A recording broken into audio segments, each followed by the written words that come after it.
Hi, I'm Jan. I'm Mike. And we are going to build a lifetime shed today. We dropped the kids off at preschool, so we have about 5 hours of kid-free time. Assuming the sky doesn't fall down. It's kind of a bad day weather-wise. So let's see if we can get this shed built before the kids come home or before it rains. Okay, the first step and most important step is to start with a level, stable surface to build your shed on. They recommend either a concrete slab or something like we did here based on the slope of our yard and everything, which is a wooden platform that we built out of 2x4s and leveled out with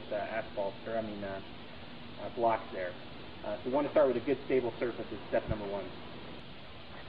First step, we'll lock the floor into place on top of the base.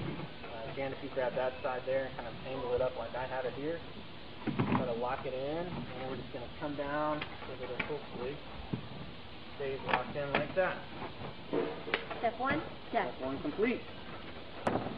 Okay, we were having a hard time figuring out which screw we needed to use until we looked at the parts list and realized all of the bags are labeled. Here's a bag, it says truss.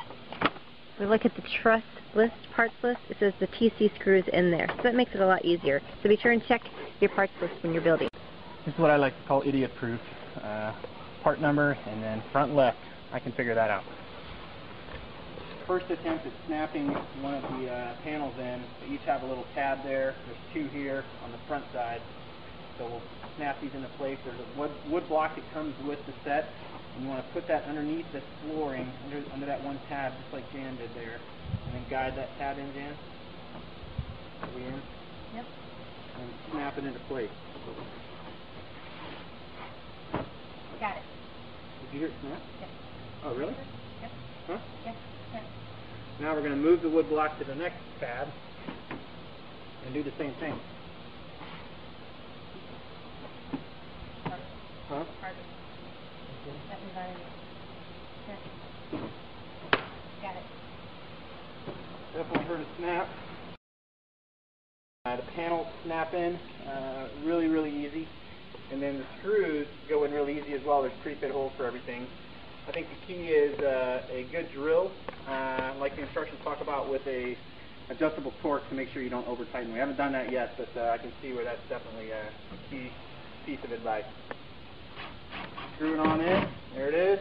Okay, so we're at a point where we need to install some support channels, and by the diagram we can't quite tell which direction to go, but the directions say to look at the colored parts, the colored directions, and right here now we have a close-up and we can really see which direction the channel is supposed to go in.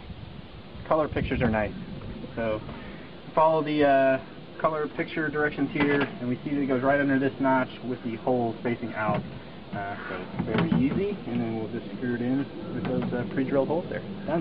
Okay, we are about 65 minutes into the project, and we already have almost all 3 walls done in the back shelf.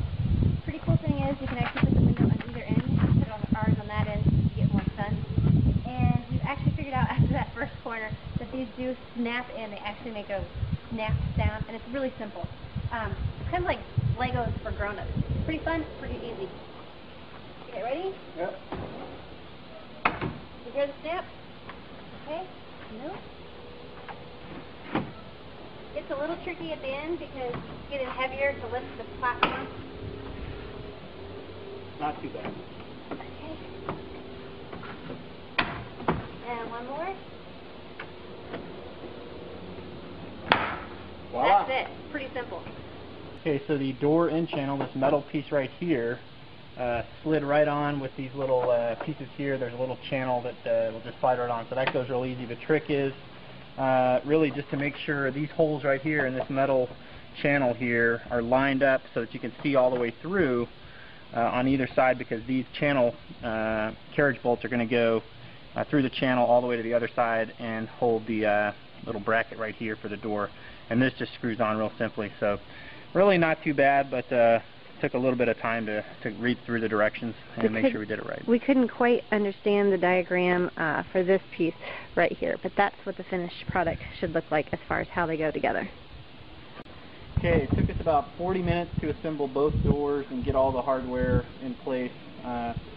This was a little bit tricky to figure out the actual kind of spring mechanism here. But if you follow the directions and take a hard look at the pictures, it kind of went into place and it seems to be working fine. So it took us a little time to get through the drawings, but once we figured it out, it's working like a champ.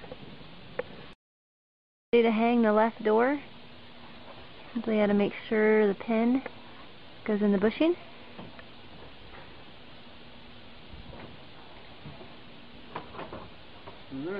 And that's it. Left door. Now we're ready for the right door. So we are at the point where we need to install the vent, and we figured out a trick with the first one. You have to install the screen, and there aren't any holes poked on it, so to make it a little bit easier, we're actually placing the screen over the vent, poke a hole in the netting or the screen, and do that with all of them, and it makes it a little easier when you're ready to screw it in. It doesn't twist the netting quite as much. It would have been a little easier if they had pre-cut holes for us, but just poke the screw in first. Alright, so once you get a panel out, the instructions tell you not to put in these top screws right here. And the reason for that is you install a roof support beam or brace right here, and you want some play to be able to do that. So what you do is just slide one end in, and then just push that since you haven't inserted the top screw so far, and then keep it going until it fits inside right there, and now you got some extra support there. Insert the top two screws, and then that panel is done. The roof panel's done. Easy to do, but the directions, it took us a little bit to figure out what they were talking about, and we almost skipped that step. So it's step 16, but it's easy to do. Hello. We got the roof caps to go, as you can see, and we will have the roof completely installed. So we'll get that done. Bye-bye. Okay, we ran into a little glitch that we just want to warn you about, and the directions even say be careful so you don't mess this up. We're not quite sure what we did, but the middle roof cap for some reason isn't quite lining up. So we're going to have to unscrew and try again and make sure that it snaps a little more into place before we start screwing. Okay, we have fixed our roof cap issue. It just appears that you really have to push pressure from the outside like the directions say. It was kind of hard for us because, as you can see, we are up by rocks and on a slope, so it makes the roof really high. But you push from the outside and kind of really try to snap the pieces in like a puzzle. Make sure everything is aligned very, very good before you start tightening those metal screws that you'll see. And make sure it's aligned looking at it from the outside and the inside, because sometimes we looked at the inside and thought it was aligned, but we looked at the outside and could see it was off. So just double check before.